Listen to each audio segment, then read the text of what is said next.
Welcome to ప్రజా television news బులెటిన్ల ముందుగా headlines. రాష్ట్ర వ్యాప్తంగా అంగన్వాడీల చెలో సెక్రటేరియట్ పిలుపు.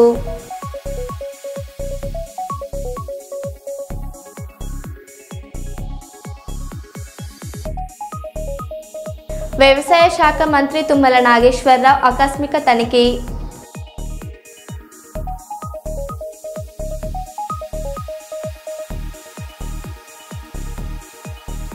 మంత్రి పొన్నం ప్రభాకర్తో కలిసి శ్రమదాన కార్యక్రమంలో పాల్గొన్న వెలిచెల రాజేందర్రావు.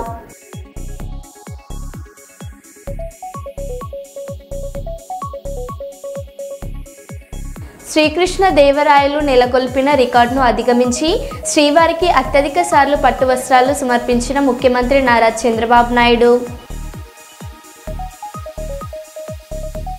విజయవాడ దుర్గమ్మను దర్శించుకున్న ఉపరాష్ట్రపతి సిపి రాధాకృష్ణన్.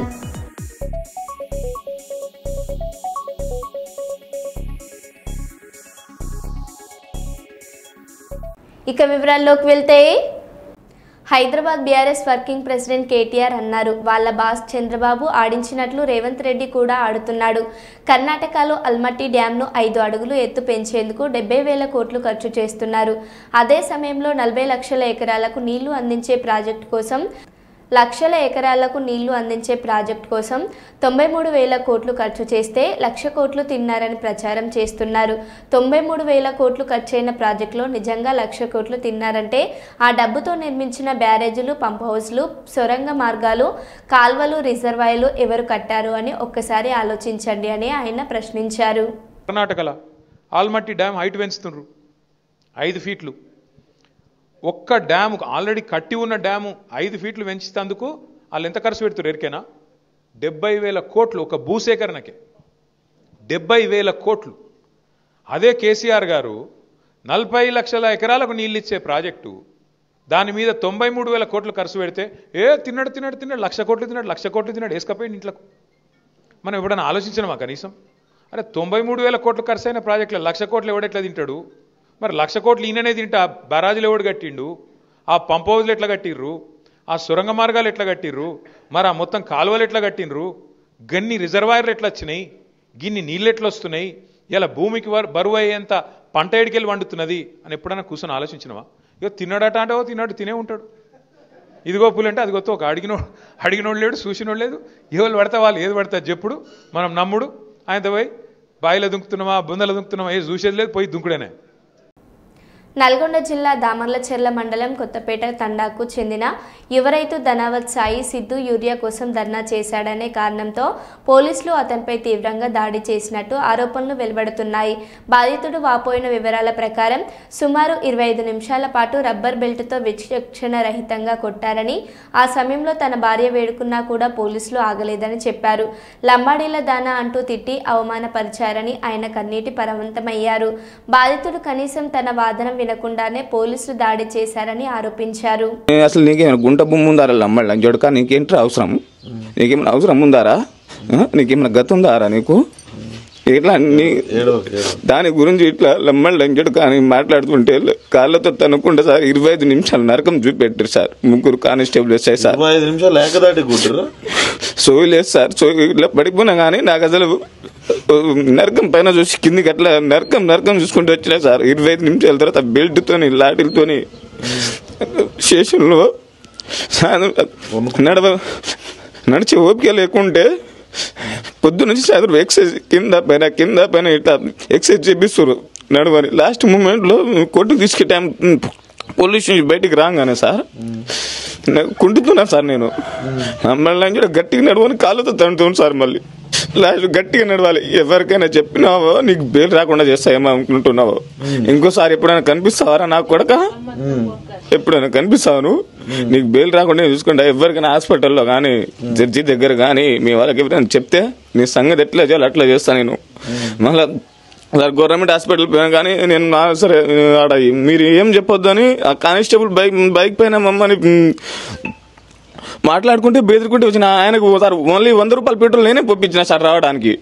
ఆయనకి 100 రూపాయల పెట్రోల్ నేనే పంపించిన. డబ్బులు ఉన్నాయా లేదంటే నా దగ్గర కూడా 120, 130 ఉండే సార్ ఫోన్ పే. నేనే 100 రూపాయల పెట్రోల్ పంపించిన ఆయనని.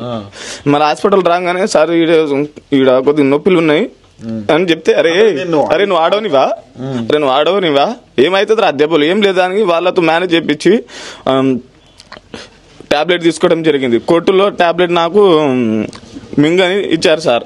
నేను మింగకుండా సైడ్కి పెట్టుకున్నాను.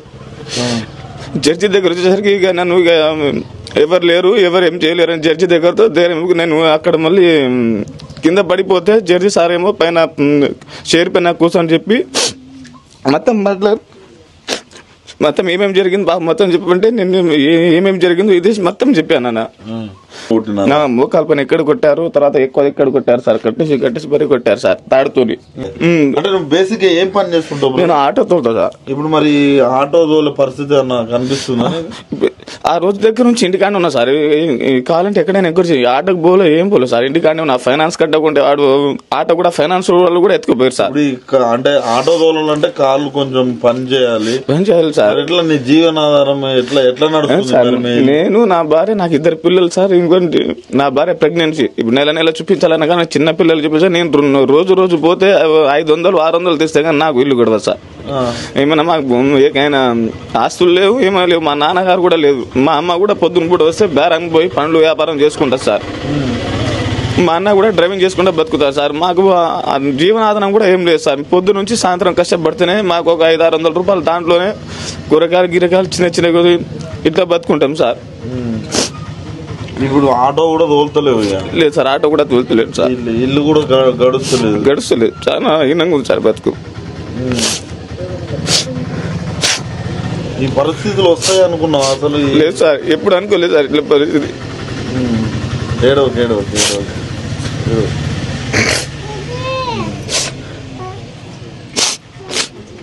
డబ్బులు 1 రూపాయి లేకుండా నిన్న పిల్లుడికి జ్వరం వచ్చినా కానీ 200-300 రూపాయలు ఎవరిని అడగకుండా పోయి ట్యాబ్ తానికే తెచ్చిన సార్. హాస్పిటల్ కూడా చూపించలే, తానికి వచ్చి పోసిన సార్. జ్వరం వస్తే హాస్పిటల్ కూడా పోలేక తానికి తీసుకొని చాపిస్తున్నా బాబు. ఏమైనా లీడర్ ఆరా అని దానికోసం ఎక్కువ కొట్టడం జరిగింది సార్. చుట్టాల దానికోసం నేను చేసిన నిర్ణయాలు. మరి ఎస్ఐ మీరు అడగలేదు సార్ నన్ను ఏ కేసులో అరెస్ట్ చేసారు, మరి మీరు ఎందుకు కొడుతున్నారు? మాట్లాడే చేస్తలేదు సార్. నేను అరుస్తూనే ఉన్నా, ఆయన కూడా వాళ్ళు కొడతానే ఉన్నారు. ఆ టైంలో ఏం మాట్లాడతాం సార్, పైన నుంచి నరకం చూపిస్తున్నారు కొడుతుంటే. నేను ఎప్పుడు ఇట్లా కొట్టించుకోలేదు సార్. మా నాన్నగారు కూడా కొట్టలే. మా నాన్నగారు చనిపోయేంత వరకు మమ్మల్ని ఏదో ఆయన శక్తితో పోషించారు, కానీ తర్వాత మేము కూడా ఏదో మామూలుగా పని చేసుకుంటా ఆటో తోలుకుంటా జీవనాధారం కోసం బతుకుతున్నాం సార్ మామూలుగా. ఇప్పుడు మీ ఆవిడ కూడా ప్రెగ్నెంట్ అట్టుంది, ఎట్లా హాస్పిటల్ ఎట్లా చూపిస్తున్నావు? ఇప్పుడు ఏం చూపిస్తలేను సార్, అట్లనే ఉంది ప్రజెంట్ అయితే. ఏం చూపించలే, ఇంట్లోనే ఉంటున్నా. కర్నూలు నగరంలోని వెరైటీ టాకీస్ ఎదురుగా వాసవి వస్త్ర వైబ్ నూతన వస్త్రాలయం ప్రారంభించారు. 1500కు 1 point shirt OG cinema ticket ఇవ్వడం జరుగుతుందని వెంకటేశ్వర్లు కుమార్లు తెలిపారు. పవన్ కళ్యాణ్ అభిమానులు దసరా పండుగ జరుపుకునే వారంతా ఈ బంపర్ ఆఫర్ సద్వినియోగం చేసుకోవాలని కోరారు.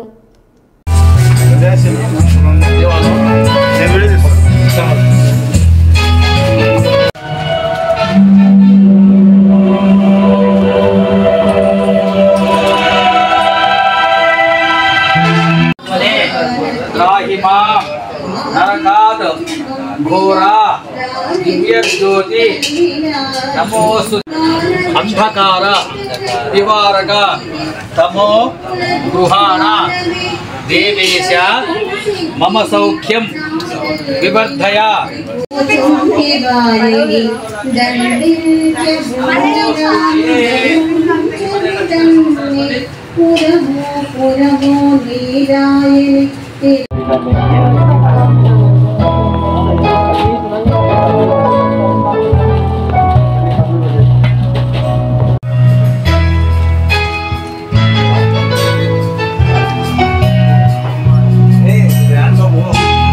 కర్నూలులో మంచి ఒక ఆఫర్ లాగా షాపింగ్ మాల్ ఓపెన్ చేసామండి.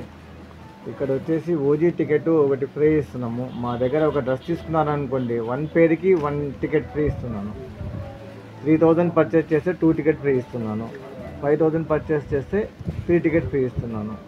ఇది కేవలం 3 రోజులు మాత్రమే ఉంటుంది ఈ ఆఫర్. ఈ అవకాశాన్ని వినియోగించుకోవాలని కస్టమర్ దేవుళ్ళకి విజ్ఞప్తి చేస్తున్నాను. V3 వాసవి వస్త్ర వైప్, మౌరిన్ circle, opposite old Balaji hotel, Kurnool. నమస్కారము. ఈరోజు కర్నూలులో నూతనంగా V3 Vasavi Vastra wipe fashion showroom open చేశాము. కంప్లీట్గా ఎక్స్క్లూజివ్ మెన్స్ షోరూము. ఇక్కడ వచ్చేసి మనం ఈరోజు ఓపెనింగ్ ఆఫర్గా 25, 26, 27 ఈ 3 రోజులకు ప్రతిరోజు 150 టికెట్ల చొప్పున పవన్ కళ్యాణ్ గారి సినిమా అయిన ఓజీకి టికెట్స్ ఇస్తున్నాము. ఓకే, మా దగ్గర అన్ని రకాల ఫ్యాషన్ దొరుకుతుంది. ఒక డ్రెస్ వర్త్ వచ్చేసి 1500 నుంచి 2000 ఉంటుందండి. ఒక జత బట్టలు కొన్న వారికి ఒక ఓజీ మూవీ టికెట్ ఫ్రీ ఇస్తున్నాము. ఈ ఆఫర్ ఫస్ట్ 3 రోజులు ఉంటుంది.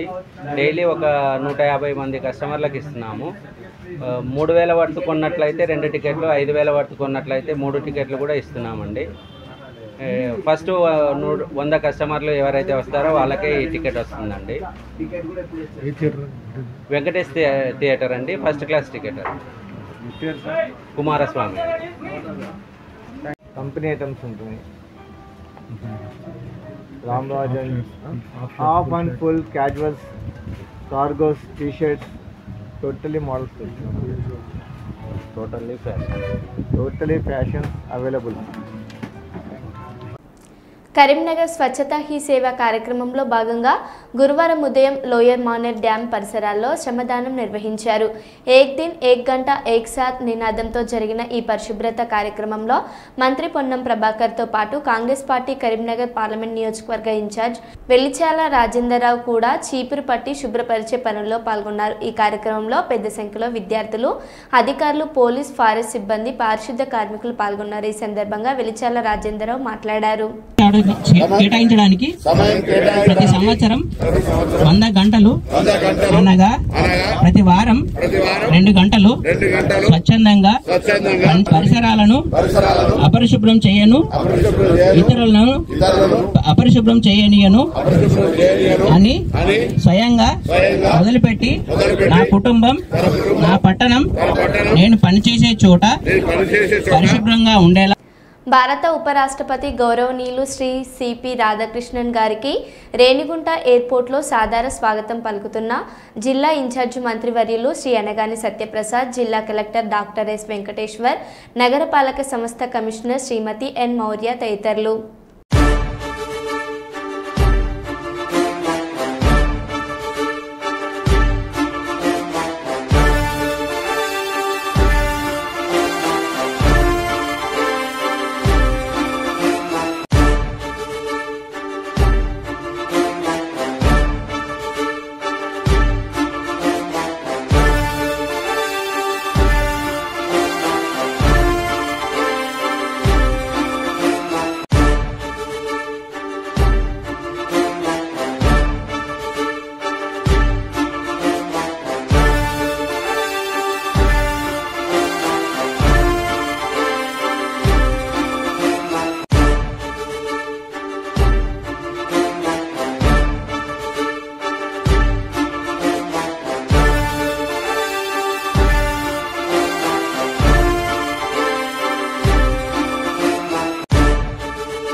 వ్యవసాయ మంత్రి తుమ్మల నాగేశ్వరరావు ఆకస్మిక తనిఖీ. ఆయిల్ఫెడ్ కార్పొరేషన్ కార్యాలయంలో సిబ్బంది హాజరు పరిశీలన.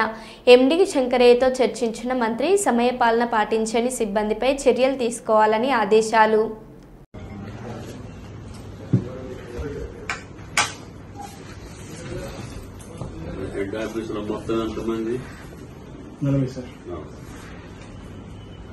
జిల్లాల వారికి ఎంతమంది ఉంటారు?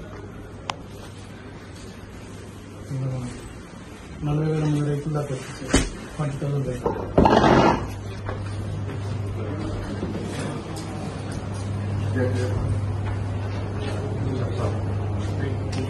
ఇక్కడ ఉన్నాము.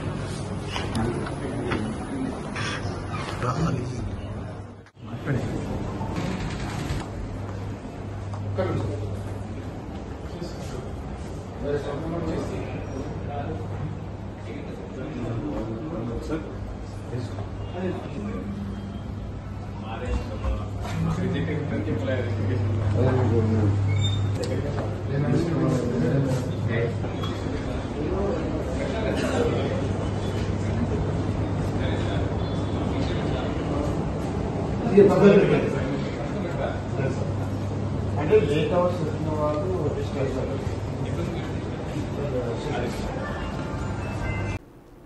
ఉపరాష్ట్రపతి సిపి రాధాకృష్ణన్ విజయవాడ దుర్గమ్మను దర్శించుకున్నారు.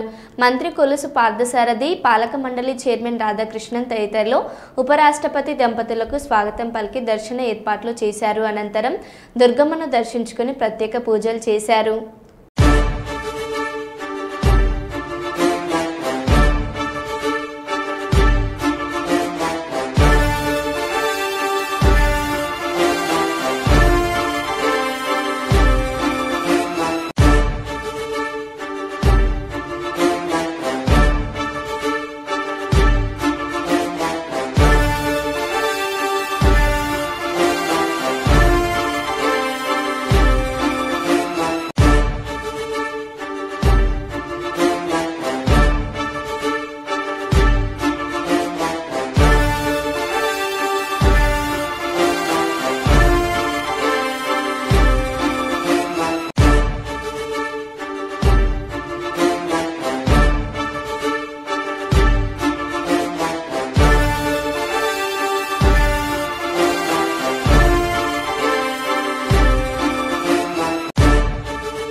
ఉప్పాడ మత్స్యకారుల సమస్యల పరిష్కారానికి ప్రభుత్వం ప్రత్యేకంగా కమిటీను ఏర్పాటు చేసిందని డిప్యూటీ సీఎం పవన్ కళ్యాణ్ తెలిపారు. ఉన్నతాధికారులు, మత్స్యకారుల ప్రతినిధులు, స్థానిక ప్రజాప్రతినిధులతో కూడిన ఈ కమిటీ త్వరలో నివేదికను సమర్పించనుందని చెప్పారు. మత్స్యకారుల సమస్యలను త్వరితగతిన పరిష్కరించాలని ఇప్పటికే అధికారులకు ఆదేశించారు. నష్టపరిహారం చెల్లింపుపై కమిటీ సమగ్రంగా చర్చిస్తుంది. కమిటీ నివేదిక వచ్చాక ప్రభుత్వం తగిన చర్యలు తీసుకుంటుందని పవన్ స్పష్టం చేశారు. అసెంబ్లీ సమావేశాలు పూర్తయిన వెంటనే స్వయంగా ఉప్పాడకు వెళ్లి మత్స్యకారులతో ప్రత్యక్షంగా మాట్లాడతానని, అలాగే ఈ సమస్యను సీఎం దృష్టికి కూడా తీసుకెళ్తానని ఆయన హామీ ఇచ్చారు.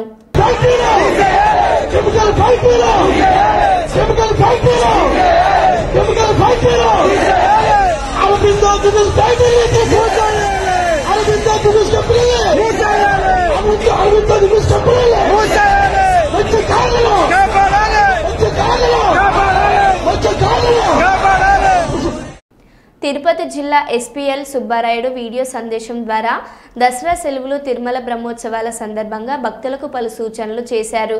ఏవైనా సమస్యలు ఎదురైతే వెంటనే 112 నంబర్కు కాల్ చేసి కమాండ్ కంట్రోల్ రూమ్ను సంప్రదించండి. మీ సహకారంతోనే బ్రహ్మోత్సవాలను విజయవంతంగా నిర్వహించగలుగుతామని ఎస్పీ విజ్ఞప్తి చేశారు. తిరుమల శ్రీవారి బ్రహ్మోత్సవాల సందర్భంగా పోలీస్ శాఖ పూర్తిగా నిర్మాణాత్మకమైన భద్రతా చర్యలు చేపట్టడం జరిగింది. భక్తుల భద్రతే పోలీస్ బాధ్యత అనే ఒక నినాదంతో భక్తులకు ఎటువంటి అసౌకర్యం కలగకుండా ఒక సులభతరమైన సురక్షితమైన వాతావరణంలో వారు దేవుని దర్శించుకొని తిరిగి వెళ్లే విధంగా అన్ని రకాల భద్రతాపరమైన చర్యలు చేపట్టడం జరిగింది. ముఖ్యంగా command control real time monitoring system ద్వారా ఎక్కడ కూడా భక్తులు అసౌకర్యాన్ని కలిగిస్తుంటే కమాండ్ కంట్రోల్ ద్వారా వాటిని వీక్షించి తగిన భద్రతాపరమైన చర్యలను అప్పటికప్పుడు చేయడం, తగిన సూచనలు క్రింది అధికారి వరకు ఇవ్వడం జరుగుతోంది. అంతేకాకుండా అలిపిరి తర్వాత శ్రీవారి మెట్లు అన్ని మార్గాల ద్వారా వచ్చే భక్తులు పూర్తిగా భద్రతాపరంగా ఏమైతే పోలీసు వారు చేస్తున్నారో వారికి సహకరించాలని సందర్భంగా వచ్చిన భక్తులకి ముఖ్యంగా ప్రైవేటు వాహనాల్లో వస్తున్న భక్తులకి తిరుమలలో పార్కింగ్ ఫెసిలిటీస్తో పాటు తిరుపతిలో కూడా కొన్ని పార్కింగ్ ప్లేసెస్ని ప్రత్యేకంగా ఏర్పాటు చేయడం జరిగింది. అక్కడ నుండి ఆర్టీసీ బస్సులు సదుపాయం కల్పించడం జరిగింది. కాబట్టి అక్కడ పార్క్ చేసుకుని సురక్షితంగా తిరుమలకు చేరుకొని స్వామివారిని దర్శించుకునే అవకాశాన్ని కల్పించడం జరుగుతోంది. ర్యాష్ అండ్ నెగ్లిజెంట్ డ్రైవ్ చేయకుండా ఈ ఘాట్ రోడ్లో సురక్షితంగా ప్రయాణించాలని అందరికీ కూడా నేను కోరుకుంటున్నాను. ఘాట్ రోడ్లో సరైన సురక్షితమైన డ్రైవింగ్ సమర్థంగా నిర్వర్తించలేని వారు ఖచ్చితంగా ఆర్టీసీ బస్సు సదుపాయాన్ని ఉపయోగించుకొని సురక్షితంగా తిరుమల చేరుకోవాలని కోరుకుంటున్నాం. ముఖ్యంగా మాడ వీధుల్లోనూ గ్యాలరీస్లో ఉన్న భక్తులు అక్కడున్న శ్రీవారి సేవకులు తర్వాత పోలీస్ వారు టీటీడీ విజిలెన్స్ వారితో సహకరించి అక్కడ ఏవైతే కొన్ని నిర్దేశిత నియమాలు ఉన్నాయో వాటిని పాటించి సురక్షితంగా దేవుణ్ణి దర్శించుకోవాలని కోరుకుంటున్నాను. తర్వాత మరి ముఖ్యంగా గరుడోత్సవం రోజు మీరు ప్రయాణించే ప్రైవేట్ వెహికల్స్ కంటే కూడా పబ్లిక్ ట్రాన్స్పోర్ట్ ద్వారా మీరు రాగలిగితే ఎక్కువ మంది చాలా సులభతరంగా సురక్షితంగా వచ్చి తిరుమల దర్శనం చేసుకునే అవకాశం ఉంటుంది. నేను I appeal all the pilgrims who are coming to Tirumala, please follow the police and TTD and vigilance rules and regulations and have darshan a very peaceful manner. ఒక ప్రత్యేక కంట్రోల్ రూమ్ ద్వారా కెమెరాస్ని ఇంటిగ్రేటెడ్ కమాండ్ కంట్రోల్ రూమ్ ఏర్పాటు చేయడం జరిగింది. అంతేకాకుండా social media పూర్తిగా monitor చేస్తూ ఈ మానిటరింగ్ సెల్ని ఏర్పాటు చేయడం జరిగింది. తిరుమల ప్రశస్తిని దెబ్బతీసే విధంగా ఎవరైనా ప్రవర్తించి సోషల్ మీడియాలో ఎటువంటి వదంతులు వ్యాపింపజేసినా అవి వాస్తవానికి విరుద్ధంగా చేస్తే తప్పకుండా వారిపై కఠిన చర్యలు తీసుకోవడం జరుగుతుంది. అందరూ సోషల్ మీడియా వారికి విజ్ఞప్తి చేయడం, తిరుమల ప్రశస్తిని దెబ్బతీసే విధంగా ఎవరు కూడా ప్రవర్తించకూడదు. ఏదైనా ఇష్యూ ఉంటే ఇమ్మీడియట్గా తగిన చర్యలు తీసుకోవడం జరుగుతుంది. కాబట్టి భక్తుల మనోభావాన్ని దెబ్బతీసే విధంగా ఎవరు కూడా ప్రవర్తించరాదని నేను మీ అందరికీ కూడా కోరుకుంటున్నాను. మహబూబాబాద్ జిల్లా కేసముద్రం మండలం నారాయణపూర్ గ్రామంలో ఎన్నో ఏళ్లుగా సాగు చేసుకుంటున్న తమ భూములను పట్టా చేయాలని కలెక్టర్ కార్యాలయం ముందు రహదారిపై బైఠాయించిన రైతులు కలెక్టర్ కార్యాలయ ఉద్యోగుల విధులకు ఆటంకం కలిగించారని, భారీ ట్రాఫిక్ జామ్ వల్ల వాహనదారులు ఇబ్బందులు పడ్డారని, రైతులపై కేసు నమోదు చేసిన పోలీసుల అనుమతితోనే రాస్తారోకో చేసినప్పటికీ తమపై అక్రమంగా కేసు నమోదు చేశారని వాపోతున్న రైతులు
రాదు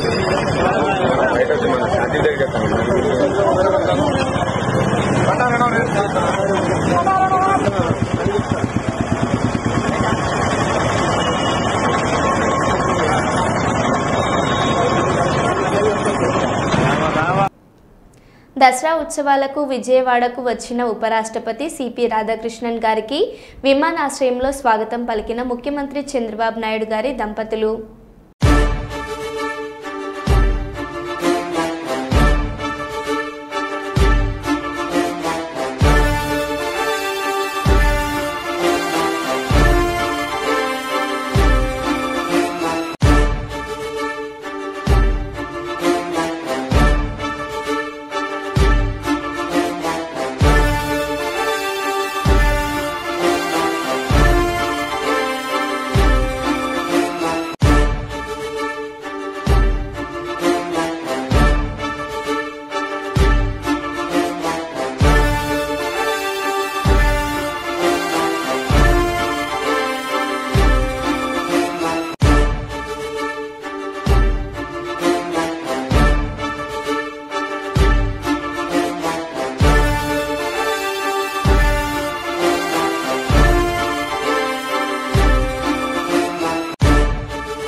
మరో బులెటిన్లో మళ్ళీ కలుద్దాం. Stay tune.